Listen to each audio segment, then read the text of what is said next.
اللہ اکبر اللہ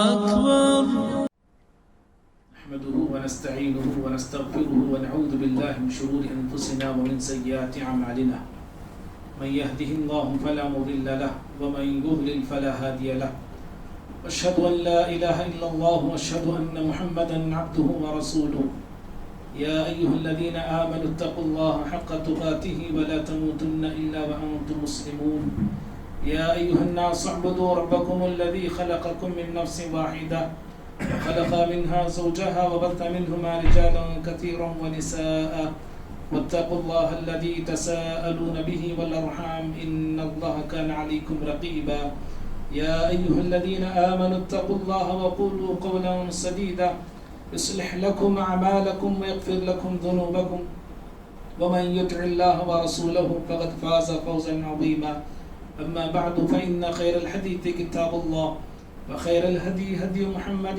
صلى الله عليه وسلم وشر الأمور محدثاتها وكل محدثة بدعة وكل بدعة ضلالة وكل ضلالة في النار أعوذ بالله من الشيطان الرجيم بسم الله الرحمن الرحيم وأنزل الذين ظاهروهم من أهل الكتاب من صياصيهم وقذف في قلوبهم الرعب فريقا تقتلون وتأسرون فريقا وأورثكم أرضهم وديارهم وأموالهم وأرضا لم تطئوها وكان الله على كل شيء قديرا ہر قسم کی حمد و ثنا بڑائی بزرگی کبریائی برتری بلندی اللہ تعالیٰ کے لیے ہے۔ درود و سلام ہو تمام نبیوں پر، بالخصوص میرے اور آپ کے نبی احمد مجتبیٰ محمد مصطفیٰ صلی اللہ علیہ وسلم کی ذات گرامی پر۔ اللہم صلی وسلم مبارک علی نبینا محمد صلی اللہ علیہ وسلم۔ محترم حاضرین جمعہ، گزشتہ جمعہ ہم لوگ غزوہ بنو قریظہ کے حوالے سے گفتگو کر رہے تھے کہ بنو نذیر کی، جو بنو نذیر ایک یہودیوں کا شریک قبیلہ تھا، ان کی شرارت نے مکے کے مشرکین کو مدینے پر حملہ کرنے پر ابھارا اور بڑا لشکر لے کر وہ مدینے کی طرف نکل پڑے، اور نبی صلی اللہ علیہ وسلم اور صحابہ اکرام نے خندق کھودا اور اس طرح مدینے کا دفاع انہوں نے کیا، اور مشرکین ناکام ہو کے واپس پلٹے۔ اور یہودیوں کا جو تیسرا قبیلہ تھا بنو قریظہ، انہوں نے غداری کی، بے وفائی کی، دشمنوں کا ساتھ دیا اور مسلمانوں کو نقصان پہنچانے کی اور مسلمانوں کو صفحہ ہستی سے مٹھانے کی ناپاک کوششیں کرنے لگے۔ اور جب نبی صلی اللہ علیہ وسلم خندق سے کامیاب اور فاتح ہو کر لوٹے تو جبریل علیہ السلام نے نبی صلی اللہ علیہ وسلم کو بنو قریظہ کی طرف کوچ کرنے کا، ان کے فتنے کو کچلنے کا حکم دیا۔ آپ صلی اللہ علیہ وسلم اور صحابہ کرام جب بنو قریظہ پہنچے تو بنو قریظہ کے لوگ قلعہ بند ہو گئے، قلعے میں اپنے آپ کو محصور کر لیا۔ ان کا جو سردار تھا کعب بن اسد، اس نے حالات کا جائزہ لیتے ہوئے اپنے قوم کے سامنے 3 تجاویز رکھتا ہے، 3 رائے اپنی رکھتا ہے۔ ایک رائے اور ایک تجویز اس نے یہ دی، کہا اپنے لوگوں سے کہ ہم سب جانتے ہیں کہ محمد صلی اللہ علیہ وسلم اللہ کے سچے نبی ہیں، اللہ کے سچے رسول ہیں، اور ہم صرف حسد کی بنا پر ان پر ایمان نہیں لائے ہیں۔ چلو آؤ ان پہ ایمان لاتے ہیں، ان کی نبوت کو تسلیم کرتے ہیں، ان کی تصدیق کرتے ہیں، اور اس طرح اپنی جان، اپنا مال، اپنے اہل و عیال کو بچا لیتے ہیں۔ قوم نے کہا کہ ہم موسیٰ علیہ السلام اور توریت کے علاوہ کسی اور کی پیروی نہیں کریں گے۔ جب اس کا پہلا مشورہ رد کر دیا قوم نے، دوسرا مشورہ یا دوسری تجویز اس نے یہ دی کہ ہم ایسا کرتے ہیں کہ اپنے ہی ہاتھوں سے اپنی بیوی بچوں کو قتل کر دیتے ہیں اور پھر مسلمانوں پر ایک اپنی طاقت اور قوت کے ساتھ حملہ کرتے ہیں۔ تو قوم نے کہا اگر ہم حملہ کیے کامیاب بھی ہو گئے، مسلمانوں کو شکست ہم نے دے دی، تو بیوی بچے اگر نہیں رہیں گے تو جی کے کیا فائدہ ہے؟ ایسی زندگی کا کیا فائدہ ہے؟ اپنے ہاتھوں سے بیوی بچوں کو اگر ہم نقصان پہنچا دیے تو یہ مشورہ بھی اس کا رد کر دیا گیا۔ تیسری رائے اس نے یہ دی کہ دیکھو ہفتے کا دن ہمارے پاس بڑی عزت والا اور حرمت والا دن ہے، اور یہ بات مسلمان بھی جانتے ہیں، اور مسلمان اس خیال میں ہوں گے کہ ہم ہفتے کے دن ان پہ حملہ نہیں کر سکتے، تو ایسا کرتے ہیں ہفتے کا فائدہ اٹھا کے ہم مسلمانوں پہ حملہ کر دیتے ہیں۔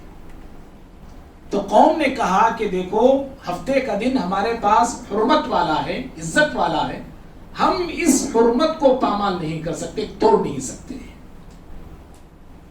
اور بنو قریظہ میں سے ایک شخص جو اس سے پہلے نبی صلی اللہ علیہ وسلم کے پاس مذاکرات کے لیے، بات چیت کے لیے آیا ہوا تھا، گزشتہ جمعہ اس کا نام بھی لیا گیا تھا، نباش بن قیس بول کے، اس نے کہا کہ ہم ایسی اس قوم پر کیسے حملہ کر سکتے، بھائی تھوڑا سامنے جگہ بنائیے، تھوڑا آنے والا، ہم ان لوگوں پر کیسے حملہ کر سکتے ہیں، کیسے ان کا مقابلہ کر سکتے ہیں جو لوگ دن بھر جنگ بھی اگر ان سے کی جائے تو جنگ کرتے رہیں گے، یعنی مسلمانوں کی طرف اشارہ تھا، اور رات میں اگر ہم ان پہ حملہ بھی کرتے ہیں تو یہ مسلمان ایسے ہیں دن بھر ہم جنگ کر کے بھی رات کے وقت بھی ہمارے حملوں کا جواب دینے کے لیے تیار رہتے ہیں، ایسے لوگ ہیں، نہ دن میں ہم ان پہ حملہ کر سکتے ہیں نہ رات میں ہم ان پہ حملہ کر سکتے ہیں۔ تو اب ان کے پاس ایک ہی راستہ تھا، حل تھا ہتھیار ڈالنے کا، اور نبی صلی اللہ علیہ وسلم کے فیصلے کا انتظار کرنے کا، آپ کے رحم کا انتظار کرنے کا۔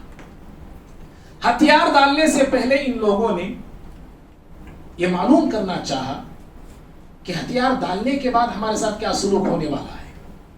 ہتھیار تو ڈال دیں گے، اگر ہم نے ہتھیار ڈال دیا، مسلمانوں کے حوالے اپنے آپ کو کر دیا، تو مسلمان ہمارے ساتھ کیا سلوک کرنے والے ہیں، محمد صلی اللہ علیہ وسلم ہمارے ساتھ کیا برتاؤ کرنے والے، یہ معلوم ہو کرنا چاہتے تھے۔ اس کے لیے انہوں نے اپنے حلیف دوستوں سے مشورہ لینا چاہا، حلیف یعنی جن سے تعلقات ان کے پہلے سے تھے، مسلمانوں میں ایسے بہت سارے لوگ تھے، ان میں ایک کا نام انہوں نے لیا، نبی صلی اللہ علیہ وسلم کے پاس پیغام بھیجا کہ محمد صلی اللہ علیہ وسلم آپ کے صحابہ میں ابو لبابہ کو ہمارے پاس بھیجیے۔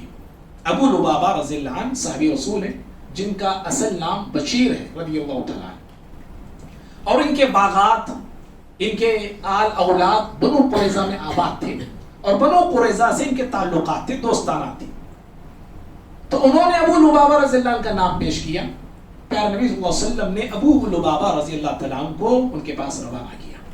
ابو لبابہ رضی اللہ تعالیٰ عنہ خود یہ واقعہ نقل کرتے ہوئے کہتے ہیں کہ جب میں ان کے قلعے میں داخل ہوا، جیسے ہی مجھ کو ان لوگوں نے دیکھا، ان کے مردوں نے دیکھا، بنو قریظہ کے سارے مرد میرے پاس دوڑ کر آنے لگے، اور ان کی عورتوں کا، ان کے بچوں کا حال اور عالم یہ تھا کہ سارے عورتیں اور سارے بچے مجھے دیکھ کے رونے لگے۔ ابو لبابہ رضی اللہ عنہ کہتے ہیں ان کا رونا دیکھ کے مجھے رونا آ گیا، میرے دل میں ایک طرح کی رقت پیدا ہو گئی، ایک طرح کی نرمی پیدا ہو گئی۔ اور یاد رکھنا بھائی، قوم یہود ایک ایسی قوم ہے جب یہ کمزور ہوتے ہیں، بے بس ہوتے ہیں، لاچار ہوتے ہیں تو پیروں میں آ جاتے ہیں، اور جب یہ طاقت اور قوت اور حکومت میں ہوتے ہیں تو پیروں کے نیچے سے زمین کو چھین لیتے ہیں۔ یہ ایسی قوم ہے۔ اہل فلسطین نے، فلسطینیوں نے قوم یہود پہ رحم کیا، بھٹکے بہکے ادھر ادھر گھوم رہے تھے، رہنے کے لیے جگہ دیا، مقام دیا، ٹھکانہ دیا، اور آج یہی ظالم جن لوگوں نے جگہ دی، جن لوگوں نے پناہ دی، جن لوگوں نے سہارا دیا، انہی پر یہ لوگ سال ہاں سال سے ظلم پہ ظلم ڈھاتے آ رہے ہیں۔ مظلوموں، معصوموں پر ظلم کرنا، فلسطینیوں کے خون سے ہولی کھیلنا ان کے روز کا معمول بنا ہوا ہے۔ تو ابو لبابہ کہتے ہیں کہ ان کے حال کو دیکھ کے مجھے بڑا ترس آیا، انہوں نے مجھ سے مشورہ طلب کیا، کہا ابو لبابہ بتاؤ کیا ہم ہتھیار ڈال دیں؟ ابو لبابہ رضی اللہ عنہ نے مشورہ دیتے ہوئے کہا کہ ہاں ہتھیار ڈال دو، اور ہتھیار ڈالنے کے بعد تمہارا انجام یہ ہونے والا ہے۔ اشارہ کیا انہوں نے گردن کی طرف، یعنی تمہیں ذبح کر دیا جائے گا، تمہیں قتل کر دیا جائے گا ہتھیار ڈالنے کے بعد بھی۔ گویا کہ یہ نبی صلی اللہ علیہ وسلم کی راز کی بات تھی۔ آپ صلی اللہ علیہ وسلم نے صحابہ اکرام سے کہا تھا کہ بنو قریظہ کے لوگ ہتھیار ڈالیں گے تب بھی انہیں قتل کرنا ہے، اور یہ راز ابو لبابہ رضی اللہ عنہ نے فاش کر دیا۔ اشارتاً انہوں نے کہہ دیا ہتھیار ڈالنے کے بعد بھی تمہارے مردوں کو قتل کیا جانے والا ہے۔ جیسے ہی یہ راز اشارتاً ان سے ظاہر ہو گیا تو وہ اپنے آپ پر ملامت کرنے لگے، کوسنے لگے، رونے لگے کہ دیکھو میں نے کتنی بڑی غلطی کیا، کتنی بڑی خیانت کیا میں نے کہ پیارے نبی صلی اللہ علیہ وسلم کے راز کو میں نے فاش کر دیا۔ تو وہاں سے روتے ہوئے سیدھے ابو لبابہ رضی اللہ عنہ نبی صلی اللہ علیہ وسلم کے پاس نہیں آئے، بلکہ سیدھے مسجد نبوی چلے گئے اور جا کے مسجد نبوی کے ستون سے اپنے آپ کو باندھ دیا اور کہنے لگے جب تک پیارے نبی صلی اللہ علیہ وسلم مجھے کھولیں گے نہیں تب تک میں ایسے ہی رہوں گا۔ اور ادھر پیارے نبی صلی اللہ علیہ وسلم ابو لبابہ رضی اللہ عنہ کا انتظار کر رہے تھے کہ وہ اب تک آئے نہیں، کافی دیر ہوئی جا کے۔ آپ صلی اللہ علیہ وسلم نے صحابہ اکرام سے جب پوچھا، معلوم کیا گیا تو پتہ چلا کہ ابو لبابہ رضی اللہ عنہ کے ساتھ یہ واقعہ پیش آیا ہے، وہ مسجد نبوی جا کے اپنے آپ کو باندھ دیے۔ پیارے نبی صلی اللہ علیہ وسلم نے کہا اگر وہ میرے پاس آتے میں استغفار کرتا ان کے لیے اور اللہ تعالیٰ چاہتا تو انہیں معاف کر دیتا، لیکن جب انہوں نے اپنا فیصلہ اللہ کے حوالے کر دیا ہے تو پھر اللہ کی طرف سے حکم آنے کا انتظار کیا جائے گا، یہ آپ صلی اللہ علیہ وسلم نے کہا۔ اور ادھر بنو قریظہ کے لوگوں نے جب دیکھا کہ ہمارا حال یہ ہمارے تعلق سے جو فیصلہ ہونے والا ہے وہ قتل کا ہے، جنگ بھی کرتے ہیں تو تب بھی نقصان ہے، اگر حوالے کرتے ہیں تو شاید ہو سکتا ہے کہ ہمارے بیوی بچے بچ جائیں، کچھ بھی ہو جائے، رحم کا معاملہ ہو جائے، تو انہوں نے اپنے آپ کو سپرد کیا، حوالے کیا، ہتھیار ڈال دیے سارے کے سارے۔ پیارے نبی صلی اللہ علیہ وسلم نے محمد بن مسلمہ رضی اللہ تعالیٰ کو حکم دیا کہ سارے مردوں کو باندھ دیا جائے، رسیوں سے سارے مرد باندھ دیے گئے، عورتوں کو بچوں کو ایک طرف کر دیا گیا، اور آپ صلی اللہ علیہ وسلم نے اب ان کے ساتھ جو فیصلہ کرنے والے تھے قتل کا فیصلہ تھا، تو اوس کے لوگ، اوس جیسا کہ گزشتہ جمعہ بھی کہا گیا قبیلہ مدینے کا مشہور قبیلہ ہے، اوس کے لوگوں سے، اوس کے لوگوں کا تعلق تھا بنو قریظہ سے، پرانے تعلقات تھے ان کے۔ تو اوس کے لوگ پیارے نبی صلی اللہ علیہ وسلم کے پاس آئے اور آ کے کہا اللہ کے نبی صلی اللہ علیہ وسلم جیسے آپ بنو قینقاع یہودیوں کا ایک قبیلہ، بنو نذیر یہ بھی ایک یہودیوں کا قبیلہ ہے، ان کو جلا وطن آپ نے کر دیا تھا، نکال دیا تھا آپ نے، ان کی بستیوں سے ان کے شہروں سے نکال دیا تھا۔ تو اوس کے لوگ اس سفارش کرنے لگے اے اللہ کے نبی صلی اللہ علیہ وسلم جیسے ان دو قبیلوں کو آپ نے جلا وطن کیا، ان کی زمینوں سے آپ نے نکالا، آپ بھی ان کے ساتھ یہی کیجیے، یعنی انہیں چھوڑ دیجیے، معاف کر دیجیے، اگر کرنا ہے تو جلا وطن کیجیے، قتل مت کیجیے، یہ وہ کہنا چاہتے تھے اوس کے لوگ۔ پیارے نبی صلی اللہ علیہ وسلم نے اوس کے لوگوں سے کہا دیکھو بنو قریظہ کا جو فیصلہ کرنا ہے میں تمہارے قبیلے کے سردار کے حوالے اس فیصلے کو کرتا ہوں، تمہارے قبیلے کا سردار جو فیصلہ کرے گا، تمہارے قبیلے کا سردار جو کہے گا مانو گے؟ اوس کے سارے لوگوں نے کہا کہ ضرور ہم مانیں گے، کیونکہ ہمارے قبیلے کا سردار اگر فیصلہ کرتا ہے تو ٹھیک ہی کرے گا، انہیں وہ یہ گمان تھا کہ رحم کا ہی فیصلہ کرے گا، معافی کا ہی فیصلہ کرے گا، ہم اپنے قبیلے کے سردار کا فیصلہ ماننے کے لیے تیار ہیں۔ پیارے نبی صلی اللہ علیہ وسلم نے اوس کے قبیلے کے سردار کو بلوا بھیجا، اور ان کے سردار اس وقت مدینے میں موجود تھے، اور وہ سردار تھے مشہور اور معروف صحابی رسول حضرت سعد بن معاذ رضی اللہ تعالی عنہ۔ حضرت سعد بن معاذ رضی اللہ عنہ کو جنگ خندق میں پیر پر ایک تیر لگی تھی، اور اس تیر سے ان کی رگ کٹ گئی تھی، بہت زیادہ خون ان کا بہہ گیا تھا، زخمی تھے آپ، پر بیمار تھے آپ کو گدھے پہ سوار کر کے لایا گیا حضرت سعد بن معاذ رضی اللہ عنہ، اور آپ کے اطراف آپ کے قبیلے کے لوگ تھے، سارے قبیلے کے لوگ حضرت سعد بن معاذ رضی اللہ عنہ سے کہنے لگے کہ دیکھو سعد اے ہمارے سردار، اب آپ کے سپرد ہے بنو قریظہ کا فیصلہ، آپ کے حوالے پیارے نبی نے کیا ہے، آپ بنو قریظہ کے ساتھ نرمی کا فیصلہ کرنا، معافی کا فیصلہ کرنا، رحم کا فیصلہ کرنا، کیوں؟ فیصلہ آپ کے حوالے ہو چکا ہے۔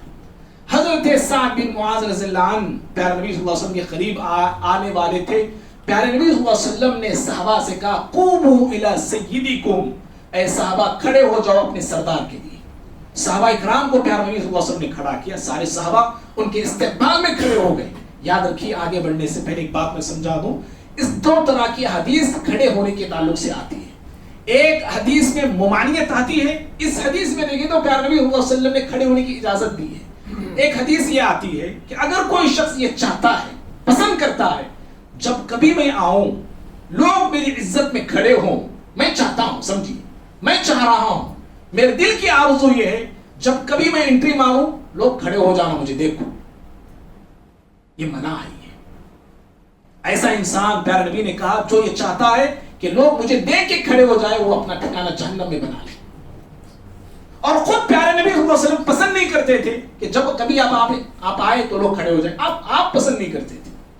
لیکن دوسری حدیثیں جیسا کہ ابھی یہ جو حدیث آپ نے سنی، ادباً احتراماً، ادب میں، احترام میں، محبت میں اگر کوئی کھڑا ہوتا ہے کسی کے آنے پہ، یہ جائز ہے۔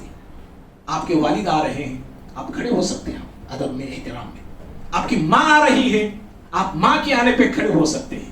آپ کے کوئی استاد آ رہے ہیں، استاد کے آنے پہ آپ ادب میں، احترام میں کھڑے ہو سکتے ہیں۔ ایک بہت بڑے عالم آ رہے ہیں، آپ ان کے ادب محبت میں کھڑے ہو سکتے ہیں، کیونکہ وہ تو نہیں چاہ رہے کہ آپ کھڑے ہوں، آپ خود آپ کھڑے ہو رہے ہیں، ان کے احترام میں آپ کھڑے ہو رہے ہیں، یہ جائز ہے۔ یہ جیسا کہ حدیث خود پیارے نبی صلی اللہ علیہ وسلم کی بتاتی ہے۔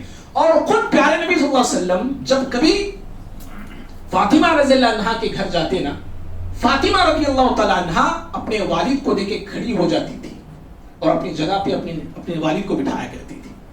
اور جب کبھی فاطمہ رضی اللہ تعالیٰ عنہا پیارے نبی صلی اللہ علیہ وسلم کے گھر آتی تو پیارے نبی صلی اللہ علیہ وسلم بیٹی کو دیکھ کے کھڑے ہو جاتے تھے اور بوسہ لیتے تھے اور اپنی بیٹی کو اپنے مقام پہ، اپنے جگہ پہ بٹھایا کرتے تھے۔ امام بخاری اپنی کتاب ادب المفرد میں یہ واقعے کو نقل کیا ہے۔ تو اس طرح پیارے نبی صلی اللہ علیہ وسلم نے سعد بن معاذ، تھوڑا سامنے آئیے، سعد بن معاذ رضی اللہ عنہ کے لیے کھڑے ہونے کا حکم دیا۔ سعد بن معاذ رضی اللہ عنہ آئے، پیارے نبی صلی اللہ علیہ وسلم نے سعد بن معاذ سے کہا ان هؤلاء نزلوا على حکمک، کہا کہ سعد یہ سارے بنو قریظہ کے لوگ تمہیں جج مان کر یہ قلعہ چھوڑ کے آئے ہیں۔ جیسے انہوں نے سنا کہ تمہارا فیصلہ سعد کرنے والے خوش ہو گئے، قلعہ چھوڑ کے آ گئے ہیں، اب تم فیصلہ جو کرو گے ان کے ساتھ وہی سلوک کیا جائے گا، جو تمہارا فیصلہ ہوگا برتاؤ ان کے ساتھ ویسا ہی ہونے والا ہے۔ حضرت سعد بن معاذ رضی اللہ عنہ فیصلہ سنانے سے پہلے رضامندی لینا چاہا، انہوں نے لوگوں سے کہا، اپنے لوگوں سے، سارے مسلمانوں سے کہ لوگوں جو فیصلہ میں کرنے والا ہوں یا جو فیصلہ میں کروں گا، کیا سارے لوگ میرے فیصلے پر راضی رہو گے؟ سارے لوگوں نے، سارے مسلمانوں نے، ان کے قبیلے اور دیگر لوگوں نے کہا کہ ہاں آپ جو فیصلہ کریں گے ہمیں منظور ہے، ہمیں مقبول ہے۔ حضرت سعد بن معاذ رضی اللہ عنہ نے پھر پوچھا، اور اب دوسری مرتبہ پوچھنے کا مقصد ان کا پیارے نبی صلی اللہ علیہ وسلم تھے۔ پیارے نبی صلی اللہ علیہ وسلم ایک طرف کھڑے ہوئے تھے، حضرت سعد یہ چاہتے تھے کہ پیارے نبی کیا میرے فیصلے کو مانیں گے نہیں مانیں گے؟ پھر انہوں نے آواز دی، لوگوں یہاں تمام موجود جتنے لوگ موجود ہیں کیا سارے لوگ میرے فیصلے کو مانیں گے؟ یعنی ان کا اشارہ تھا نبی صلی اللہ علیہ وسلم کی طرف۔ اور ادب دیکھیے کیسا تھا، جب یہ بات غور تاریخ کہتی ہے کہ حضرت سعد اپنے چہرے کو نبی کی طرف نہیں کر رکھا تھا بلکہ دوسری طرف کر رکھا تھا۔ پیارے نبی صلی اللہ علیہ وسلم سمجھ گئے سعد بن معاذ شاید میری رضامندی بھی لینا چاہ رہے ہیں، دیکھنا چاہ رہے ہیں۔ آپ نے کہا کہ ہاں یہاں جتنے لوگ موجود ہیں تمام لوگ تمہارے فیصلے پر راضی ہیں، بل میرے سمیت بھی۔ اس کے بعد سعد بن معاذ رضی اللہ عنہ فیصلہ سنانے لگے، کہنے لگے انی احکم فیہم، میں ان کے درمیان فیصلہ یہ کرتا ہوں کہ ان کے جو جنگجو لوگ ہیں، جو جنگ کرنے والے لوگ ہیں، لڑنے والے جو نوجوان ہیں، جتنے لوگ ہیں، سارے لوگوں کو ختم کر دیا جائے، سارے مردوں کو مار دیا جائے اور ان کی عورتوں اور بچوں کو قید کر لیا جائے۔ یہ فیصلہ تھا ان کا۔ اللہ اکبر۔ حضرت سعد بن معاذ رضی اللہ عنہ کا فیصلہ ہونے کے بعد، سنانے کے بعد، سعد کے فیصلے پہ پیارے نبی صلی اللہ علیہ وسلم نے اپنا فیصلہ سنایا۔ آپ نے کہا لقد حکمت فیہم بحکم اللہ، سعد رضی اللہ عنہ نے آج وہ فیصلہ کیا ہے جو فیصلہ اللہ رب العالمین ساتوں آسمانوں کے اوپر کیا ہے. اللہ کا جو فیصلہ ہے وہی سعد رضی اللہ عنہ نے آج وہ فیصلہ کیا ہے. میرے بھائیوں، ایسے واقعات جب مستشرقین یعنی حدیثوں پہ اعتراضات کرنے والے پڑھتے ہیں تو یہ اعتراض کرتے ہیں اور لوگوں کے سامنے یہ بات بتاتے ہیں کہ دیکھو اسلام میں کتنی سختی ہے، کتنی بے رحمی ہے، یہ فیصلہ کتنا وحشیانہ ہے، بے رحمانہ فیصلہ ہے کہ لوگوں کو جو ہے قتل کر دیا گیا، لوگوں کو مار دیا گیا. بھائیوں، یہ فیصلہ جو ہے حکیمانہ تھا، بے رحمانہ نہیں، وحشیانہ فیصلہ، حکیمانہ فیصلہ تھا، منصفانہ فیصلہ تھا. یہ غداروں کا انجام یہی ہوتا ہے، جو غداری کرتے ہیں، جو مسلمانوں کے ساتھ یا کسی کے ساتھ بھی بے انصافی کرتے ہیں. ہر ملک میں غداروں کا انجام یہی ہوتا ہے. تو پیارے نبی صلی اللہ علیہ وسلم نے باقاعدہ اب فیصلہ ہو چکا تھا قتل کا، سارے قیدیوں کو مدینہ شفٹ کیا گیا، سارے مردوں کو مدینہ لے جایا گیا. اسامہ بن زید رضی اللہ عنہ کے گھر میں مردوں کو رکھا گیا. بنو نجار قبیلے کی ایک عورت تھی، ان کے گھر پہ عورتوں کو، بچوں کو رکھا گیا. نبی صلی اللہ علیہ وسلم نے خندق اور گڑھے کھودوانے کا حکم دیا. گڑھے اور خندق کھودے گئے اور ایک ایک مجرم کو لایا گیا اور قتل کرنے، ان کے گردنوں کو مارنے کے لیے 3 صحابہ کو ذمہ داری آپ نے دی تھی. حضرت علی ہے رضی اللہ تعالیٰ عنہ، زبیر رضی اللہ عنہ ہے، اور حضرت سید اسلم انصاری رضی اللہ عنہ ہے. یہ صحابہ اکرام ان دشمنوں کے سروں کو تنوں سے جدا کرتے چلے گئے اور ساروں کی لاشوں کو گڑھے میں ڈال کے دفن کر دیا گیا. اور بھائیوں، جو بنو نذیر کا سردار تھا حوی بن اخطب، اسی نے بنو قریظہ کے سردار کو ابھارا تھا، ورغلایا تھا، غداری کرنے کے لیے کہا تھا، اور مکہ جا کے بھی مسلمانوں پہ حملہ کرنے کے لیے مشرکین کو اس نے ابھارا تھا. حوی بن اخطب بھی یہ بھی قیدیوں میں تھا. اس کو بھی لایا گیا، ہاتھ اس کے بندے ہوئے تھے. اور یہ جانتی ہیں کون تھا حوی بن اخطب؟ یہ پیارے نبی صلی اللہ علیہ وسلم کا سسر تھا. یہ سسرے ہم بولتے ہیں نا، ام المؤمنین صفیہ رضی اللہ تعالیٰ عنہ کا باپ تھا یہ جی. لیکن اللہ کی محبت، دین کی محبت سب سے مقدم ہوتی ہے، رشتہ داری سب بعد میں ہے. اگر کوئی رشتہ دار بھی اللہ کے دین سے ٹکراتا ہے تو ہم رشتہ ناتا نہیں دیکھیں گے، اللہ کے دین کو ہم مقدم رکھیں گے. پیارے نبی صلی اللہ علیہ وسلم کے سامنے جب یہ لایا گیا، حوی بن اخطب، گردن اڑائی جانے والی تھی، آپ نے اس سے مخاطب ہو کے کہا یا عدو اللہ، اے اللہ کے دشمن، آج اللہ تعالیٰ نے تجھ کو ہمارے حوالے کیا ہے. ایک وقت تھا تو ہمارے خلاف سازشیں کر رہا تھا، فتنے مچا رہا تھا، لوگوں کو ہمارے خلاف ورغلا رہا تھا. دیکھ آج اللہ تعالیٰ تجھ کو ہمارے یہاں لا کے کھڑا کر دیا ہے. نبی کے جملے سن کے اس نے کہا، 2 باتیں اس نے کہی. ایک بات بڑی پتے کی اس نے بتائی. پہلی بات اس نے کی، اے محمد صلی اللہ علیہ وسلم، آپ کے ساتھ جو میں نے دشمنی کی ہے، جو عداوت میں نے رکھا، جو نفرت میں نے پال کے رکھا تھا، مجھے اس پر افسوس نہیں ہے، حالانکہ افسوس ہونا چاہیے تھا. اس نے کہا مجھے اس پر کوئی افسوس نہیں. اور دوسری بات اس نے کی، وَلَكِنَّهُ مَن يَخْذُلْ يُخْذَلْ. اس نے کہا کہ جو اللہ کو چھوڑ دیتا ہے اللہ بھی اسے بے یار و مددگار کر دیتا ہے. وہ اپنی طرف اشارہ کر رہا تھا کہ میں نے کبھی اللہ کا نہ بنا، اللہ تعالیٰ آج مجھے بے یار و مددگار چھوڑ دیا ہے. بھائیوں، آج مسلم قوم کا بھی یہی حال ہے، یاد رکھو. ہم بھی اللہ کو چھوڑے ہوئے ہیں، اللہ تعالیٰ سے ٹوٹے ہوئے ہیں. ہمارا رشتہ، ہمارا ناطہ اللہ کے دین سے بالکل جو ہے پرائے نام ہو کے رہ گیا ہے. اسی لیے آئے دن مختلف ملکوں میں، شہروں میں، بستیوں میں ہم مارے جا رہے ہیں، پکڑے جا رہے ہیں، کاٹے جا رہے ہیں، توڑے جا رہے ہیں، کچلے جا رہے ہیں. کیوں؟ اس لیے کہ ہم نے اللہ رب العالمین سے اپنے رشتے کو کمزور سے کمزور کر دیا ہے. اور یاد رکھنا، اللہ رب العالمین سے اگر ہم اپنے رشتے کو توڑ لیتے ہیں، اگر پوری جہاں بھی ہمارے ساتھ ہو جائے گا، پھر بھی ہم کو نقصان اور برباد ہونے سے کوئی بچا نہیں سکتا ہے. کئی پارٹیاں ہماری ہو جائیں، حکومت میں ہم آ جائیں، لیکن ہمارا تعلق اللہ سے نہ ہو، اپنے رب سے نہ ہو، اللہ کی عبادت ہماری زندگی میں نہ ہو، اسلام کو ہم اپنی زندگی میں نافذ نہ کرے ہوں، یاد رکھنا نہ کوئی حکومت ہمیں بچا سکتی ہے، نہ کوئی سیاست ہمیں بچا سکتی ہے، نہ کوئی پارٹی ہمیں بچا سکتی ہے۔ اللہ نے کہا قرآن میں سورہ آل عمران میں ان ینصرکم اللہ فلا غالب لکم، اگر اللہ تمہاری مدد کرے تو تم پر کوئی غالب آ نہیں سکتا ہے، کوئی غالب آ نہیں سکتا۔ صحابہ پر دیکھو کوئی غالب آیا نہیں، کوئی صحابہ کو جھکا سکا نہیں، صحابہ کو کوئی ہرا سکا نہیں۔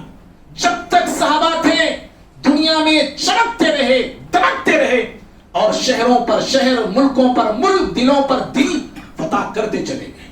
اور صحیح مسلم کی حدیث میں یہاں تک آتا ہے کہ صحابہ اکرام روئے زمین کے لیے، مسلمانوں کے لیے، کائنات کے لیے اتنے بابرکت تھے کہ جب صحابہ کے دور کے اینڈنگ میں، صحابہ کا دور جب ختم ہونے والا تھا، مسلم افواج، مسلم لشکر جب کبھی جنگ کے لیے، جہاد کے لیے جاتے تو کمانڈر جو مسلمانوں کا سپہ سالار ہوتا تھا فوج کا، وہ آواز دیتا تھا، کہتا تھا لوگوں ہماری فوج میں کوئی اللہ کے نبی کا صحابی موجود ہے، ہمارے لشکر میں کوئی نبی کا ساتھی موجود ہے۔ اگر آواز آتی ہاں فلاں صحابی موجود ہے، وہ سپہ سالار کہتے تھے چلو جیت پھر ہماری جیت، نبی کا صحابی ہمارے لشکر میں موجود ہے تو جیت ہماری ہے۔ ہمارے اس قدر صحابہ کرام کائنات کے لیے، مسلمانوں کے لیے بابرکت بن گئے۔ اللہ کہتا ہے کہ اگر اللہ تعالیٰ تمہاری مدد کرے تم پہ کوئی غالب آ نہیں سکتا ہے۔ وَإِن يَخْذُلْكُمْ، اور اللہ تمہیں چھوڑ دے، فَمَنْ ذَا الَّذِي يَنْصُرُكُمْ مِنْ بَعْدِي، اللہ کے بعد کون ہے جی تمہاری مدد کرنے والا؟ اللہ سوال کر رہا ہے کون ہے؟ اگر اللہ تمہیں چھوڑ دے نا، تنہا چھوڑ دے، اکیلا چھوڑ دے، دنیا کے حوالے کر دے، درندوں کے حوالے کر دے، کون ہے ہماری مدد کرنے والا؟ جب ہم کیا کہتے ہیں معلوم ہے؟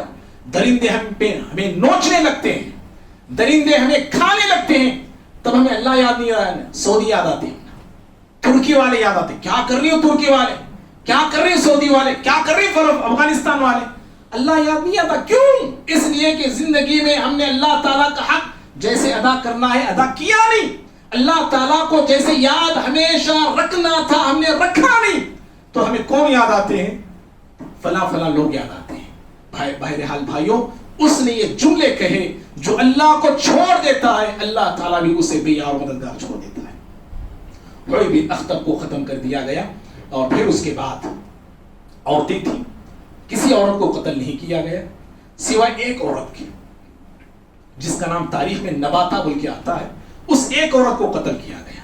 اور وہ عورت جب مسلمان قلعے کے پاس پڑاؤ ڈالے ہوئے تھے، قلعے کے اوپر سے چکی کا ایک پارٹ اس نے صحابہ کرام پہ پھینکا تھا، اس میں ایک صحابی شہید ہو گئے تھے، تو قصاص کے طور پہ اس عورت کو قتل کر دیا گیا، مار دیا گیا۔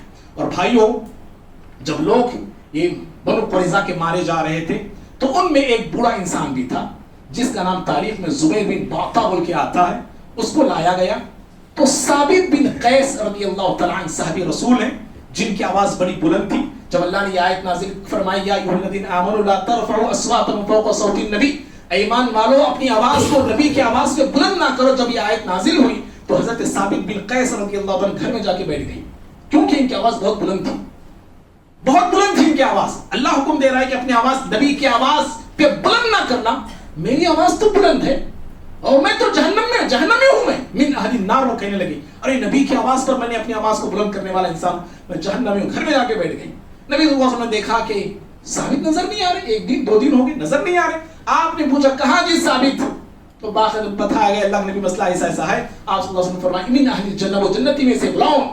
تو اس طرح ثابت بن قیس رضی اللہ عنہ باقاعدہ جب انہوں نے دیکھا، ابو لبابہ جو واقعہ ہم نے بتایا تھا جو باندھ لیے تھے، باقاعدہ اللہ ان کی توبہ قبول کیا، وہ بھی آزاد ہو گئے۔ اللہ پیارے نبی صلی اللہ علیہ وسلم نے خود اپنے ہاتھوں سے ان کی رسی کھولی۔ ثابت بن قیس رضی اللہ عنہ بھی ایسے گھر میں جا کے بیٹھے تھے، پیارے نبی نے انہیں بلا بھیجا، کہا کہ نہیں مسئلہ ایسا نہیں ہے، تمہاری قدرت فطری طور پہ تمہاری آواز بلند ہے۔ تو ثابت بن قیس رضی اللہ عنہ نے اس بوڑھے کو دیکھا، اور اس بوڑھے کا ایک احسان تھا ثابت بن قیس رضی اللہ عنہ پہ۔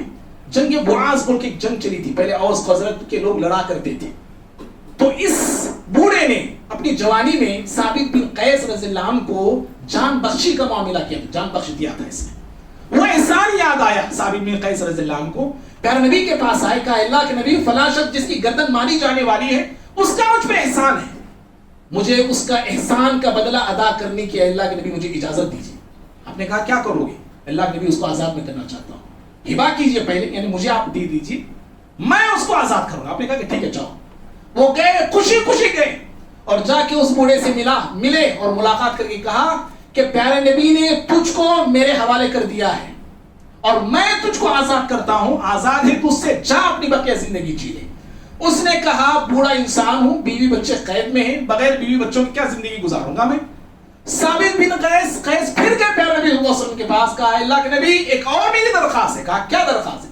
کہا اس انسان کی بیوی بچے قید میں ہیں، اللہ کے نبی اس کے بیوی بچے بھی میرے ہبہ میں دیجئے، مجھے گفٹ کر دیجئے۔ آپ نے کہا کہ جا گفٹ ہے۔ اللہ اکبر۔ وہ گئے پھر اور کہا کہ تیرے بیوی بچے پیارے نبی نے مجھے ہبہ میں دے دیا ہے، لے تیرے بیوی بچوں کو لے کے نکل یہاں سے۔ اس نے کہا بیوی بچے تو رائٹ ہیں، مال نہیں ہے نا، سب پیارے نبی کے قبضے میں ہیں، وہ بھی مل جاتا تو بہتر تھا۔ کہا ثابت بن قیس پھر گئے، کہا اللہ کے نبی مال بھی اگر دے دیں تو بہت اچھا ہوگا۔ پیارے نبی صلی اللہ علیہ وسلم نے کہا کہ جا مال بھی میں نے دے دیا۔ اللہ اکبر، کیا رحم دلی ہے پیارے نبی کی، کیا فیاضی ہے، اس سے کیا سخاوت ہے، کیا دریا دلی تھی پیارے نبی صلی اللہ علیہ وسلم کی۔ اور وہ ثابت بن قیس آئے، کہا کہ بھائی جو تیری جائیداد ہے آج سے وہ تیری ہے، جا اپنی زندگی جی لے۔ اس بدبختی دیکھو کس کو کہتے ہیں، شقاوت قلبی کس کو کہتے ہیں۔ اس نے کہا، چند سوالات اس نے پوچھے سرداروں کے حوالے سے، اپنے قبیلے کا سردار کعب بن اسد کو یاد کیا، اس نے پوچھا کعب بن اسد کہاں ہے؟